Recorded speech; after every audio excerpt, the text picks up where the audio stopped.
Hello everyone and welcome to another segment of Popcorn Crushers on Gusto TV. My name is Favor and today's movie is titled Tall Girl 2. I don't know if it's right for me to assume, but let me just assume that you all have seen the first one, that's Tall Girl. But nevertheless, I would still, catch you up onto speed before I start this one. So we see Tall Girl 1. It came out sometime 2019, I think in September.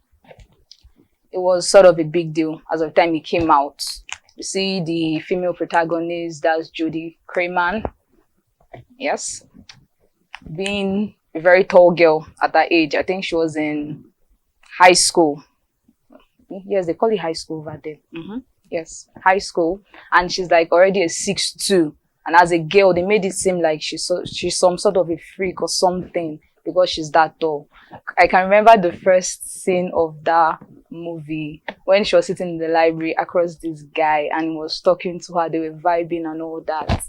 And when the guy now stood up, wanted to ask her something, she stood up as well. And the guy is like, never mind. He just left. I was going to tell his friend that, see this girl, she's like so tall, way taller than I am and all. So they made it look like a big deal. I mean, this is just a physical, it's not a disability. I'm not going to call it a disability. Being tall is not. I mean, we have so many tall people and they're doing so well for themselves, but then they just made it like a societal structure in high school, being that tall and as a girl is such a bad thing. So we see Jodie in the first sequel of Tall Girl trying to, survey high school, trying to deal with her insecurities and all of that.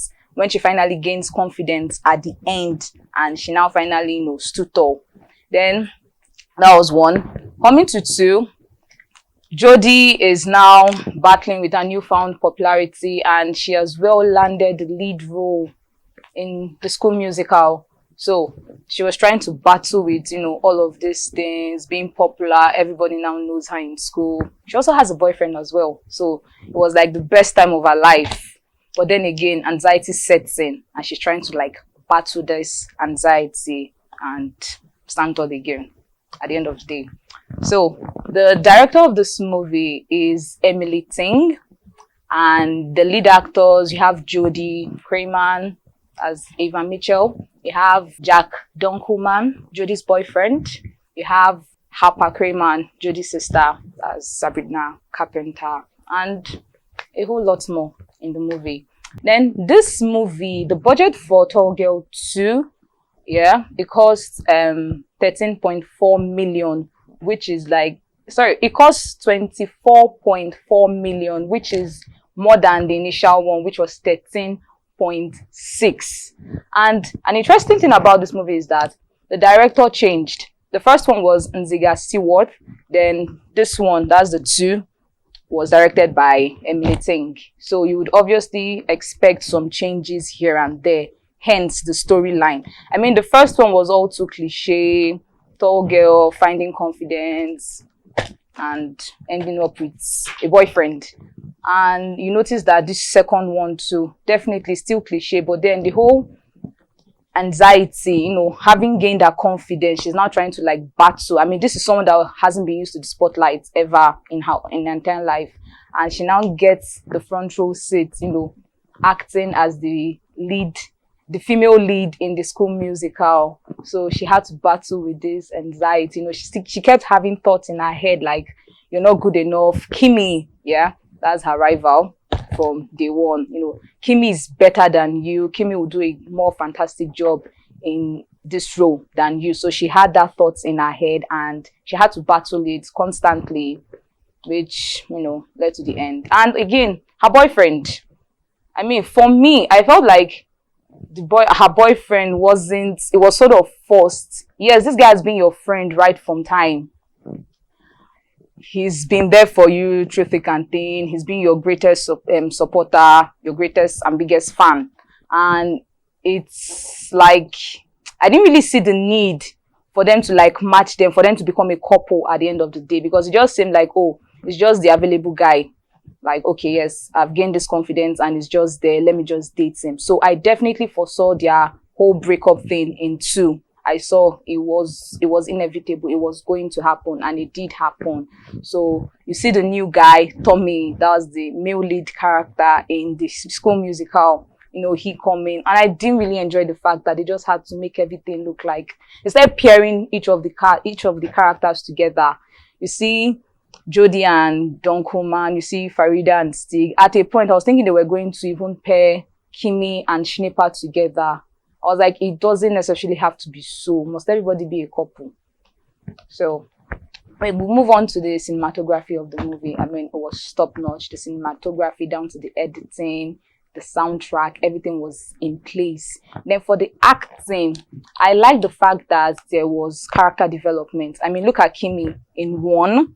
She was Jodie's rival, you know, never wanted Jodie to, like, always trying to bring down Jodie's confidence and, you know, self-esteem. But then we see her in 2, when they were having that bonfire, yeah, she literally tried to, you know, save Jodie's shoe from the fire. When Jodie had thrown her shoes in the fire to forget her boyfriend, Kimi helps her, you know, save the shoe. And we also see her the night of the big opening of the play, of the School Musical rather, and you see Kimi, you know, giving her words of encouragement and advice and all of that. So yes, there was certainly a character development on Kimi. I mean, there's good in everybody, just have to search for it and reach out. Then that of Jodie, I mean, though cliche, but there was still a bit of character development in her character. I mean, this is someone who had to battle, you know, with everybody saying her as a freak. She gains confidence, gives this mind-blowing speech at their homecoming dance. Now into being all popular, she goes back from 100 to a 0, back again, trying to, you know, battle all of the negative voices she's hearing in her head. You know, she even goes to her sister for advice and everything. It still didn't work until the end. She had to, like, shut that voice completely by herself. So that was that. But I did enjoy the fact that Farida, the black girl in the movie, the only black girl in the movie, they made it seem like some sort of stereotype, you know, the black angry girl. So I really didn't get that. But aside from that, every other thing, and the part that they just had to pair everybody up together, like, unnecessary, wasn't needed. Then, the moral lesson, yeah, what I would take home from this movie, the teen rom-com, and then the season of Valentine, like I said, it was probably necessary for them to, like, just bring something out there. But the only take-home lesson I'll learn is that anxiety attacks is actually a real thing. I mean, we see Jodie in one particular scene when she was driving home with her parents. She literally broke down, like, it was bad. It's actually a thing. So just trying to, you know, pass awareness. Anxiety attack is real. And if you have anyone going through it or you're going through it yourself, I think you should find someone to talk to. It helps a lot. Then I would rate this movie a 4.5 on a scale of 1 to 10. But it's a good watch. I mean, if you just want to waste time, or pass time rather, how do they say it? It's a good watch. So that'll be all for today. Thank you so much for watching, all of our subscribers. If you have anything to say, please feel free. Put it down in the comment section. And I'll see you guys next time. Goodbye.